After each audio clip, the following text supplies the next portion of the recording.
So I've started recording. So, hello and most welcome to 1578. And we will continue with Life Death by Jacques Derrida.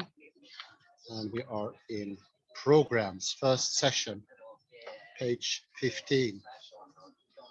Let me repeat for clarity, Heidegger 1578 presently.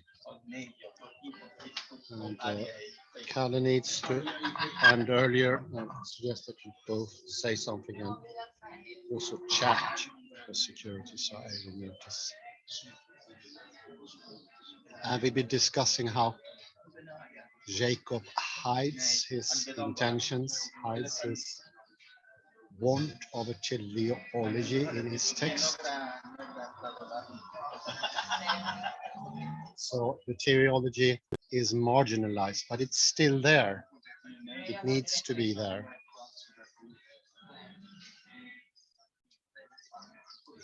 In order to establish a direction in the text, a directionality.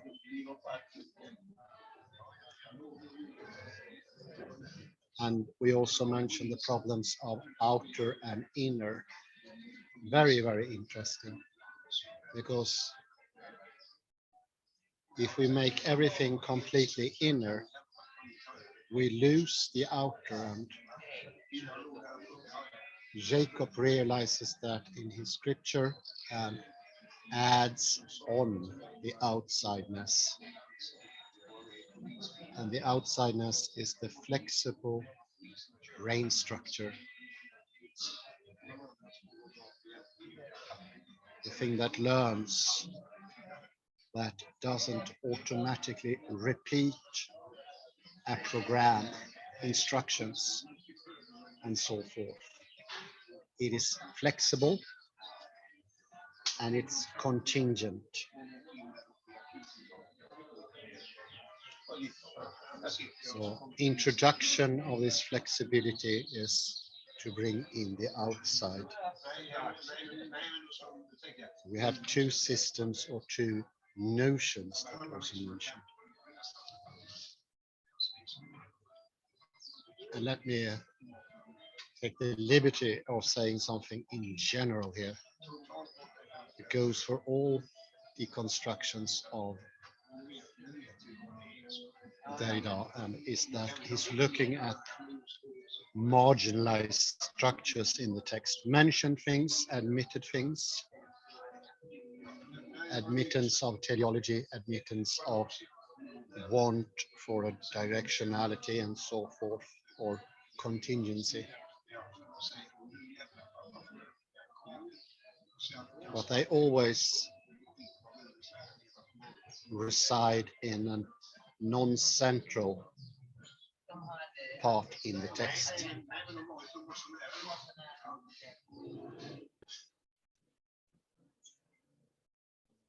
That is very important to understand.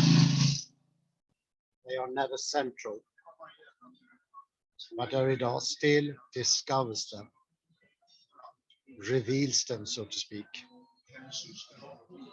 See what they are for what they are, letter to the letter. And it is interesting, Jacob is mentioning himself. He has to.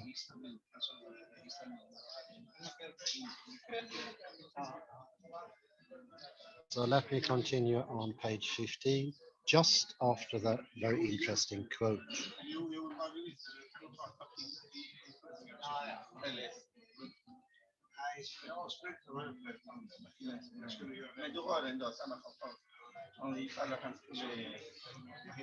It's the first paragraph on page 15, after the quote of Jacob.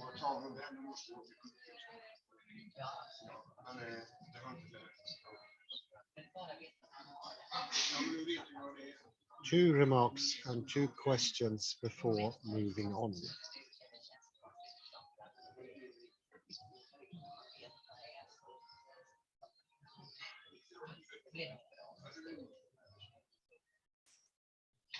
Jacob does not ask about the implications of such an analogy or about the very choice of its name.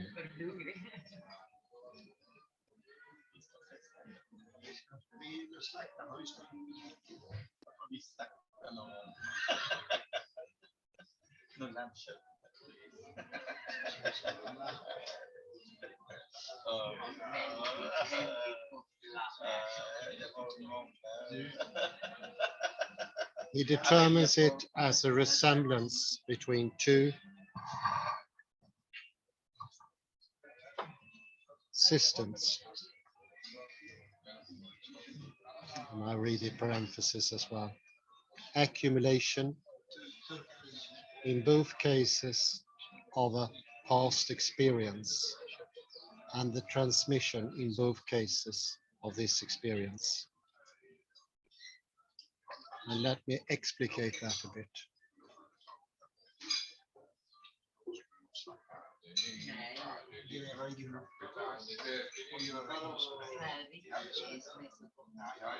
It's two different notions, as previously mentioned, of recording and transmitting or reproducing. One flexible and one rigid.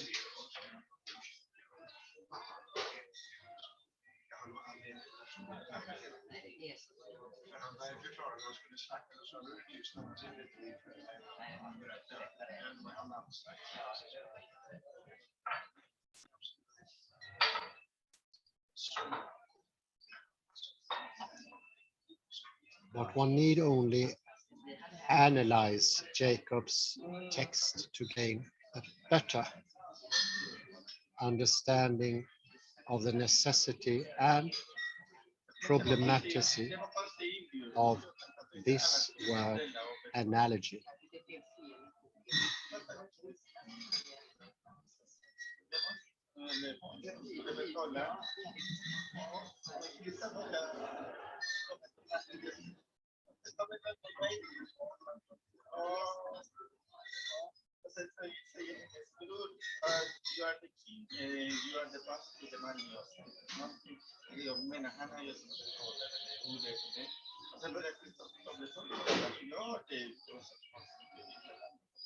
First, the analogy here is between two systems and two logics.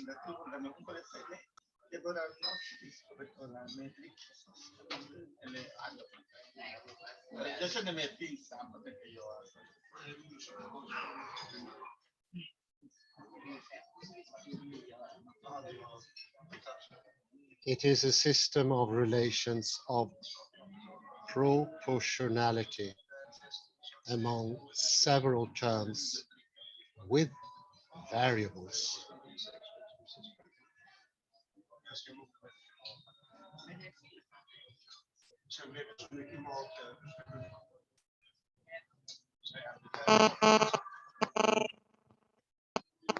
Just as memory.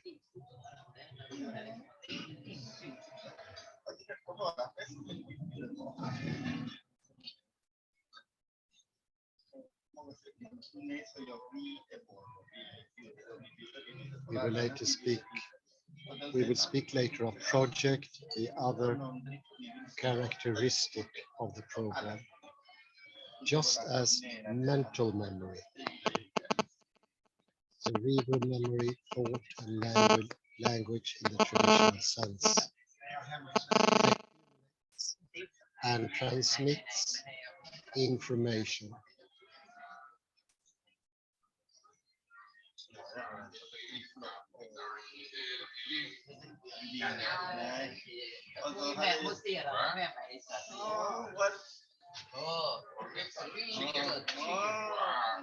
This relation and this relation of relations among four terms is what the Greek called a logos and an analogia.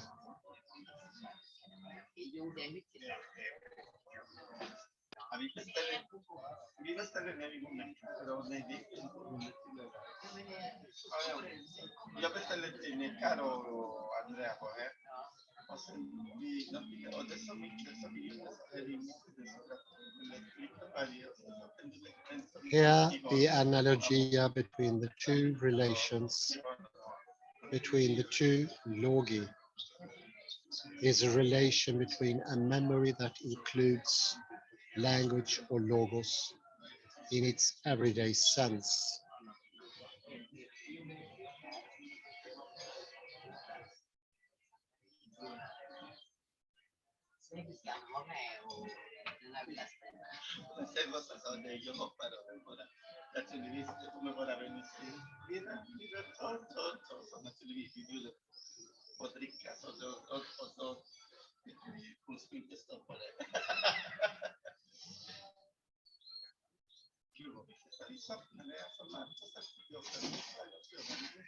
You can refer to that as the mental or cerebral memory corresponding to the second emergence, number 2, and a memory without language in the everyday sense, genetic memory.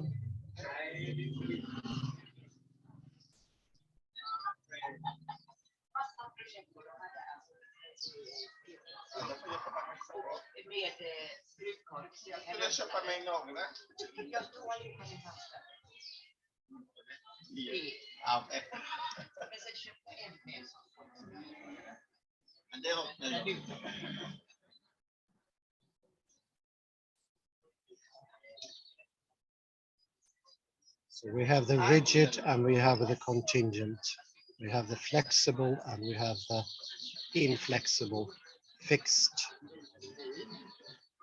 The fixed you can compare to original, to a complete original without any deviations.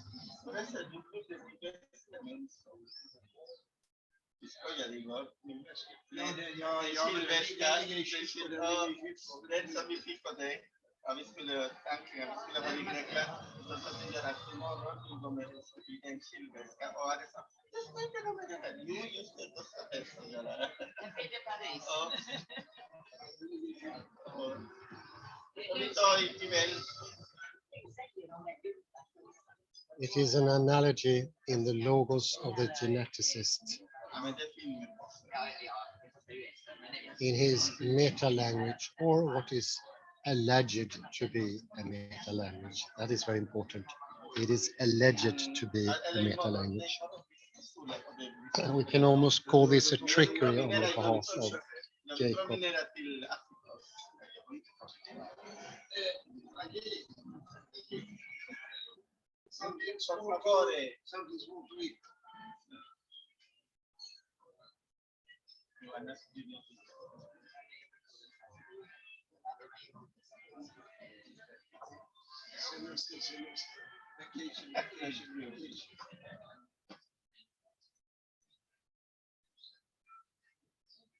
And continuing here, between a logos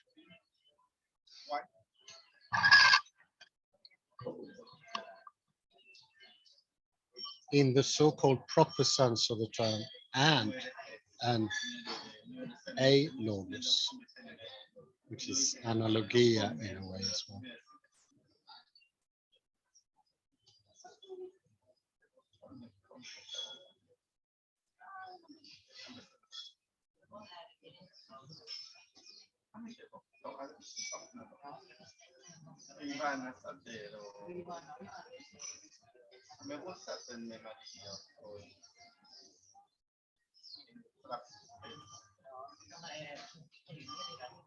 But this general analogy became possible only at the moment when, today,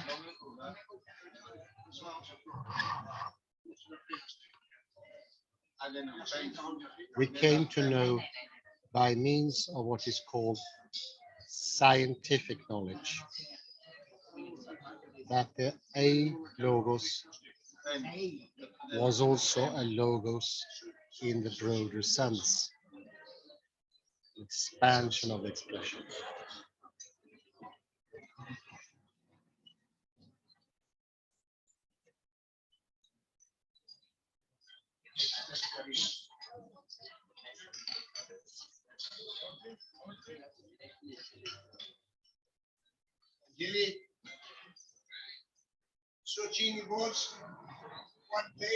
When we came to know by means of a scientific knowledge that genetic memory operated like language. This is where it gets really excellent. It operates like language.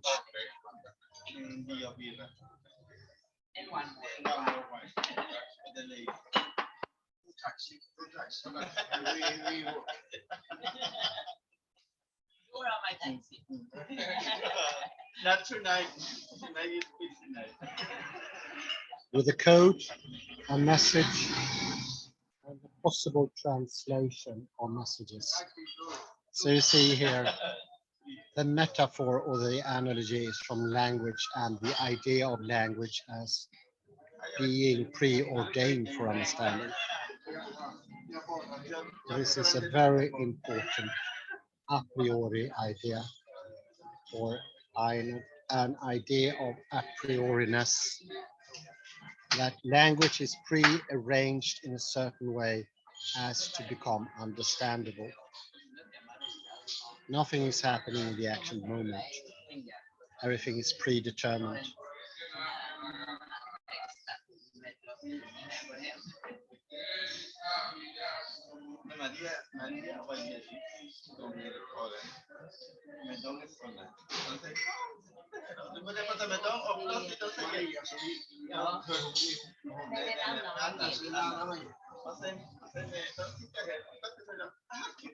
Thank you. Bye.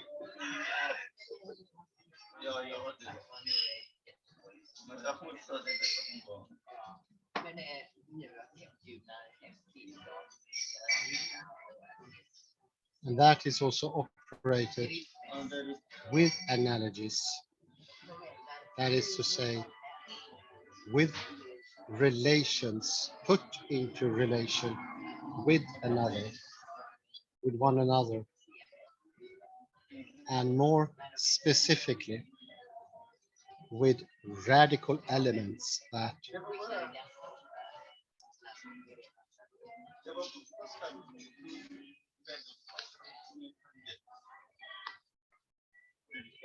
are four in number.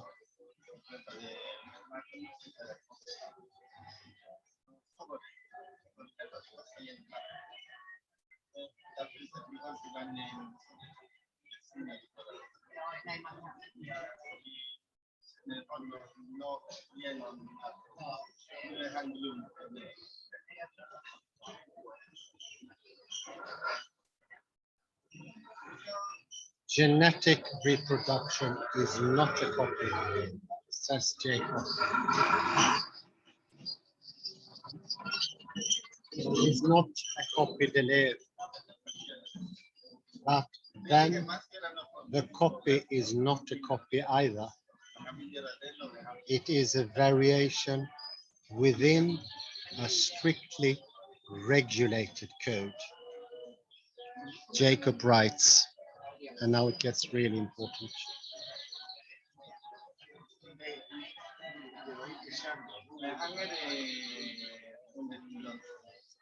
Jacob writes, to note.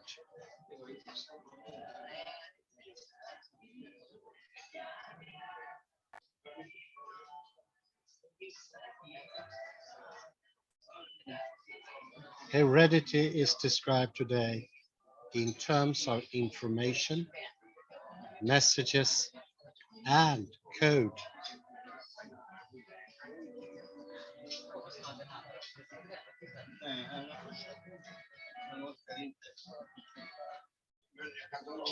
The reproduction of an organism has become that of its constituents,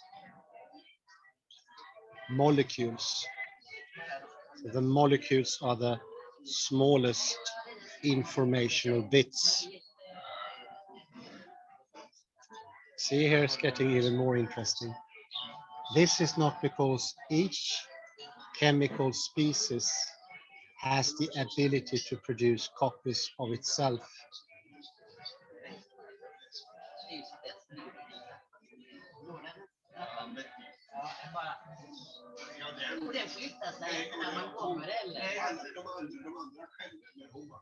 But because the structure of molecules is determined down to the last detail by sequence of 4 chemical radicals contained in the genetic inheritance.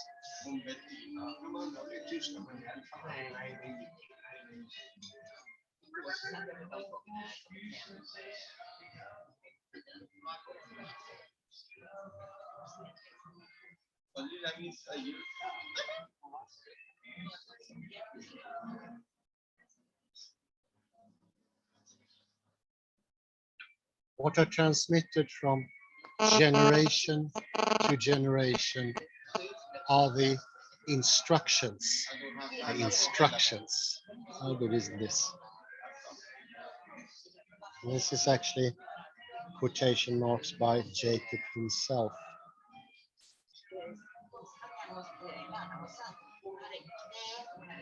And although he denied early on it's not a school paper or a student paper, this is exactly the metaphor that's behind.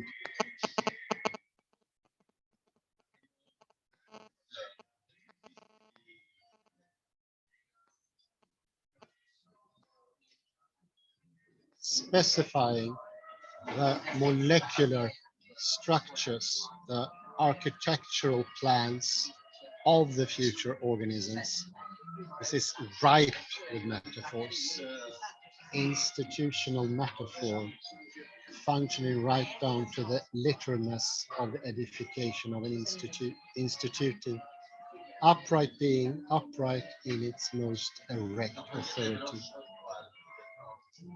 Architectural plans, you see, the mechanical system plays an important role here in the metaphoricity.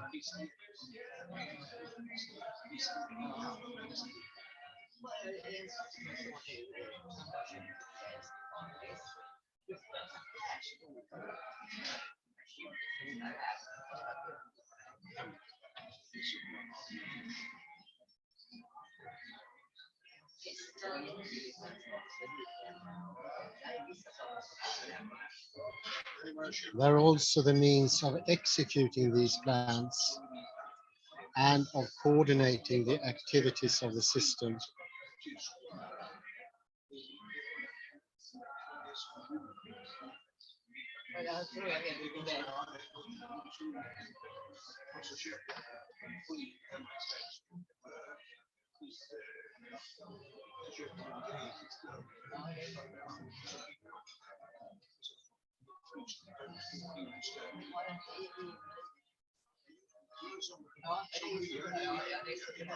In the chromosomes received from its parents, each egg therefore contains its entire future. The stages of its development, the shape and the properties of the being which will emerge. Absolutely determined. Here we have the programming function.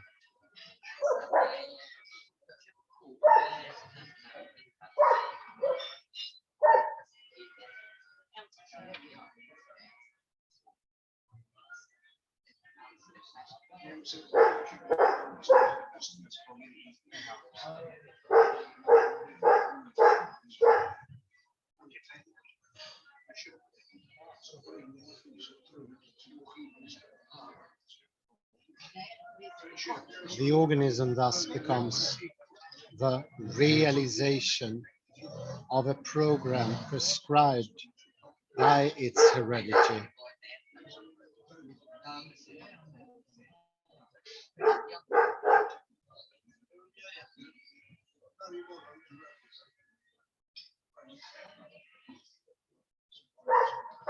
The intention of a psyche has been replaced by the translation of a message.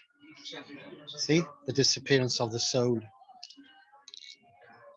Now it's so much easier to understand Richard Dawkins and Hitchens, Sam Harris, and all of these.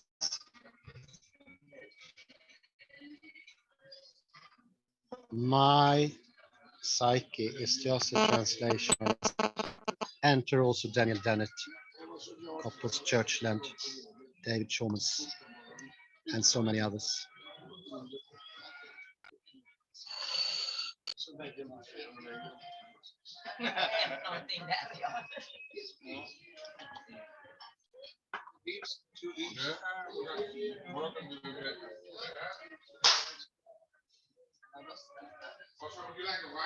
Yes, please.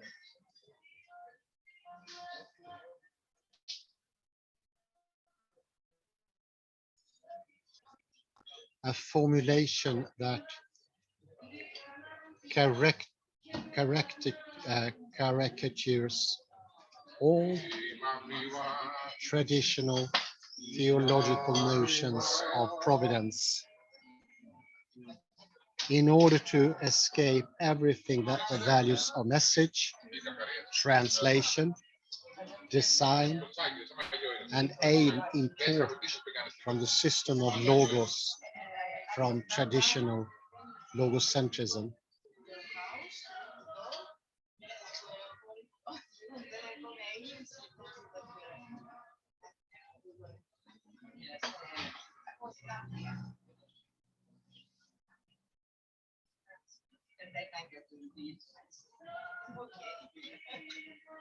And then come see it before I come home. Then you can come on my name. Thank you. The analogy is that of logos returning always to logos.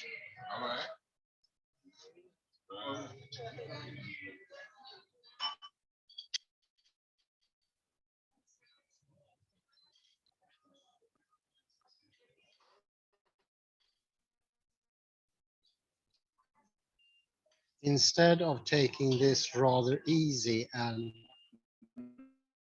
well-trodden path,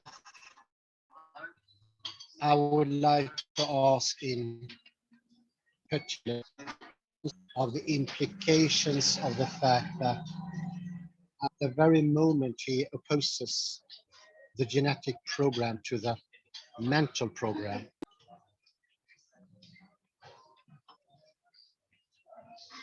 of language or thought, and so for us of the culture institution.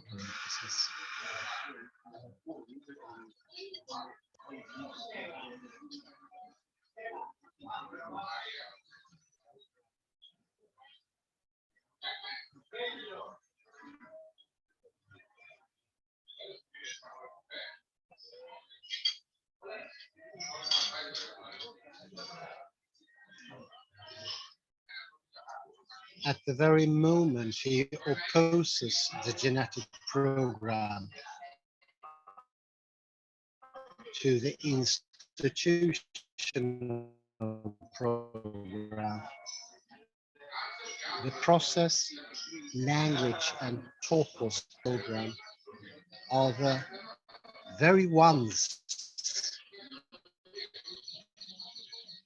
with which today a certain modernity marked by psychoanalysis, linguistics, and certain Marxism describes the functioning of institutional programs and academic ones in particular.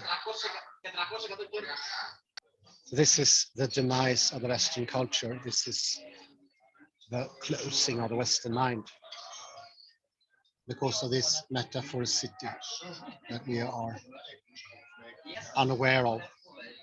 It's always shoved to the corner, not in a central aspect of the text. It's admitted by the author or the authors, but still marginalized. And they are the verarbon, the pillars, the building blocks.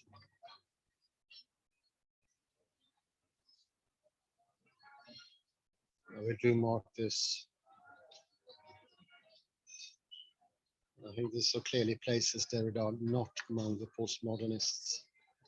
It's actually pointing to one of the hidden factors of postmodernism.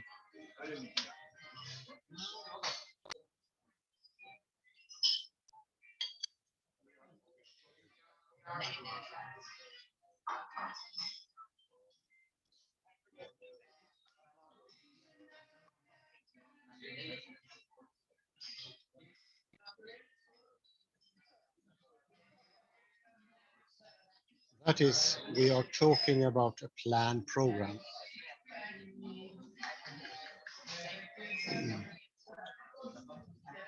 But one whose subjects are effects and not authors.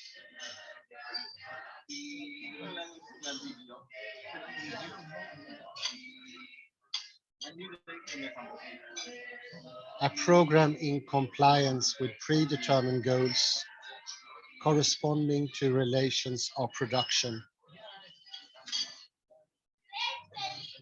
of reproduction, to an entire agnostics where every force works to promote its own reproduction.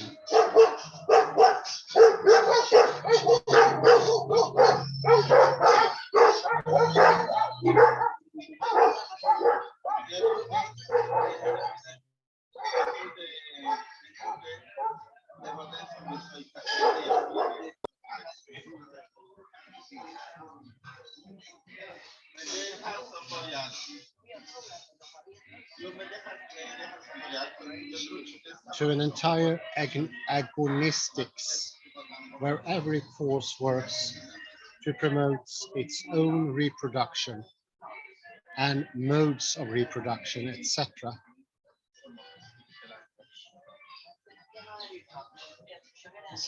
Let me put in a comment here. How many are aware of these factors when it comes to genetics? That those metaphors, analogies are at the bottom, hidden. Has Dawkins ever been exposed for these things? Never. I checked it out the other day. It never happened. We are, or we were until this day, unaware of these. This unawareness is despite the fact that these things are in the very text by the authors, admitted and often extra admitted, so pinpointed or put into, I do admit this is what I like, but it's still marginal within the text.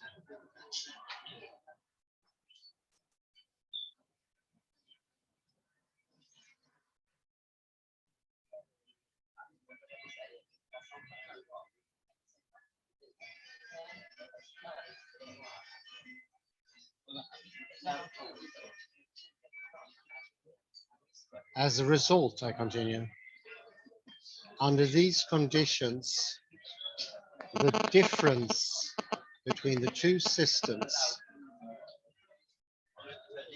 the genetic and the institutional, the mental, which opens the way for the institutional form, is no longer rigorous, even if it is quantitatively enormous. Well, of course,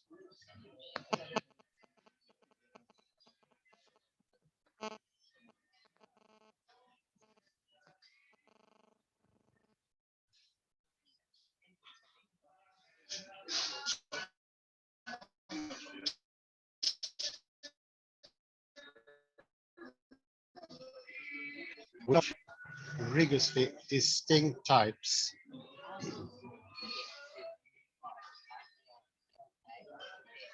but with two tracks or two relays in the same economy. Same economy here means same system or in the same organizational form.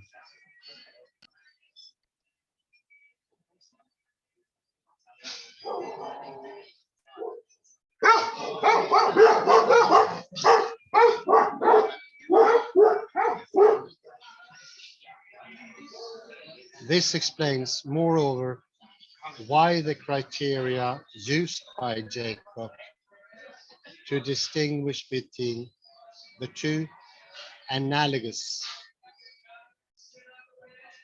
systems are economic,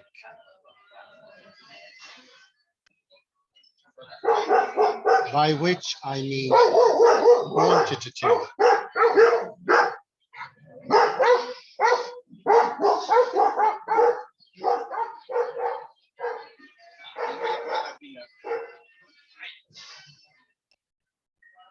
A difference in flexibility or rigidity.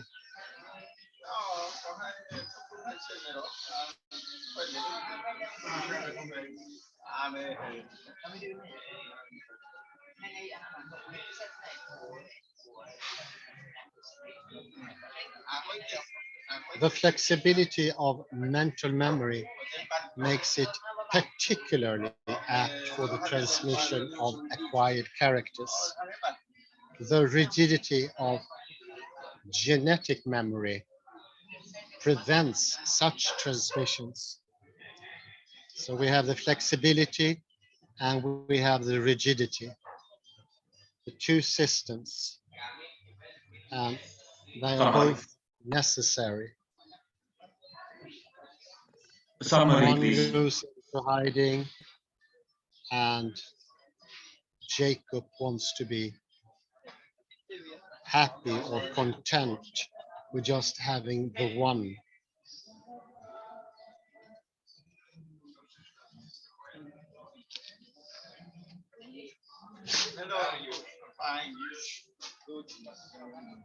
Okay, indeed. I put down a stop here.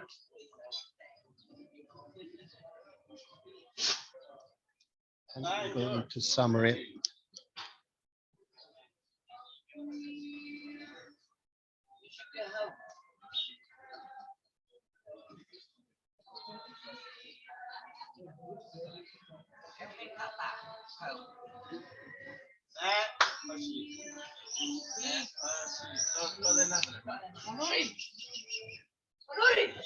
We need to be careful not to call this a critique. It's nothing but a critique. It's much more.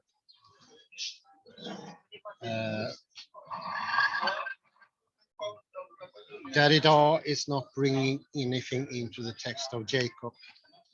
He is taking things that has been marginalized into the limelight, so to speak.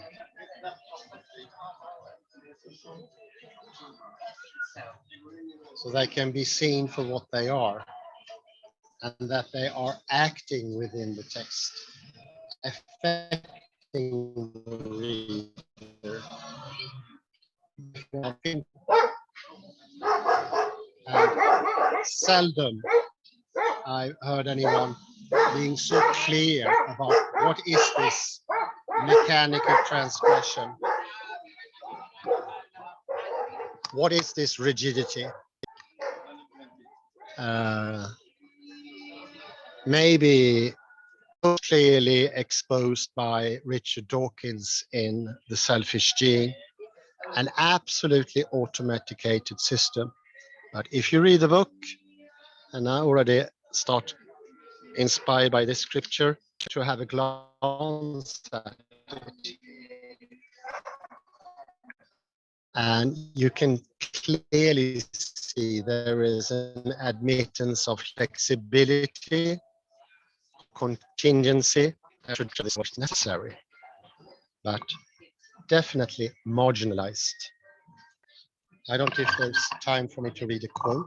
I will just read one.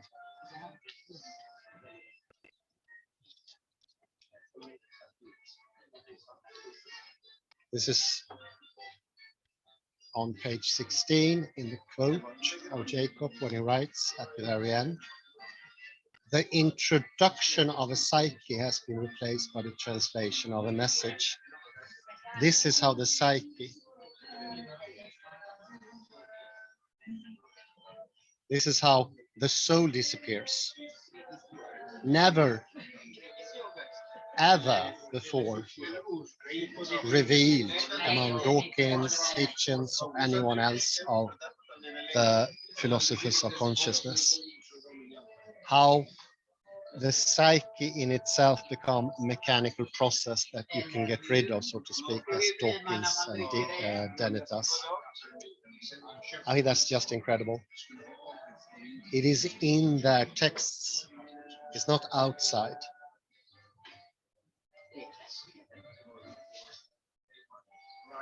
Does anybody mention that for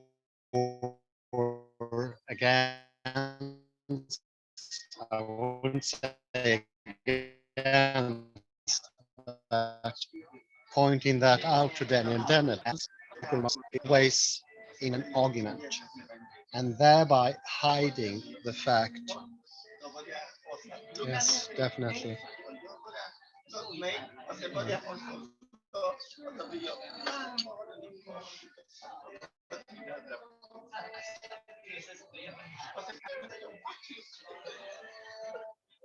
Yeah, I will read the whole thing. It's a significant quotation, as you write, Caleb. Thank you very much.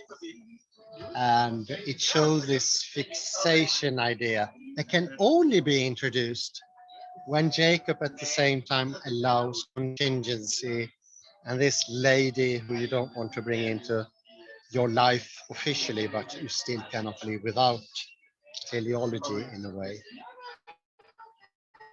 In the chromosome received from parents, each egg therefore contains its entire future, the stages of its development, the shape and the properties of the being which will emerge. The organism thus becomes the realization of a program prescribed.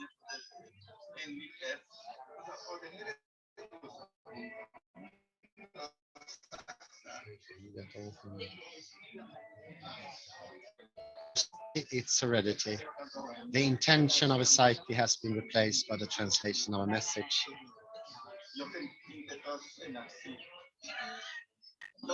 I could read Jacob. I could have read Jacob. I read Monod. I never read Jacob before. But I never seen a man and put in a central place and say, look, at the very same time as he's allowing for rigidity, he's introducing contingency, flexibility, the working memory of the brain, how it constantly changes.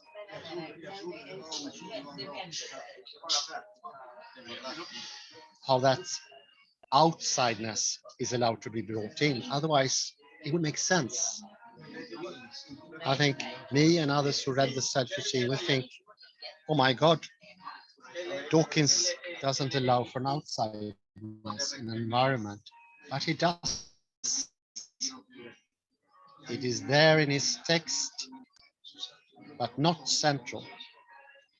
It's admitted, it's even emphasized at the time that the environment brings out the individual, but then at the very central tenet, where the central points, it's downplayed.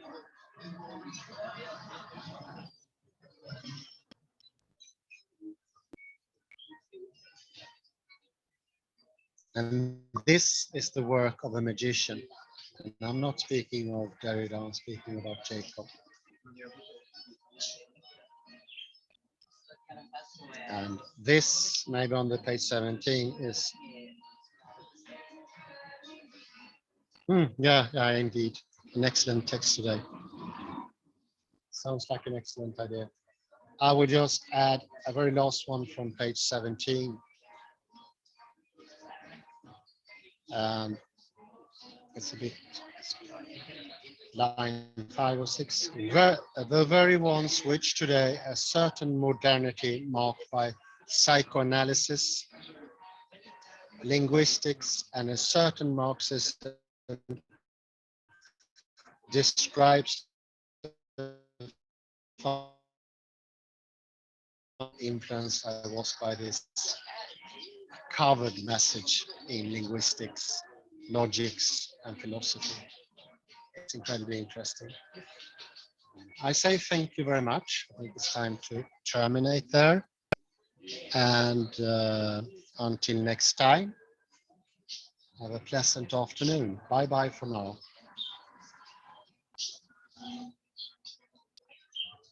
And I will here end the recording.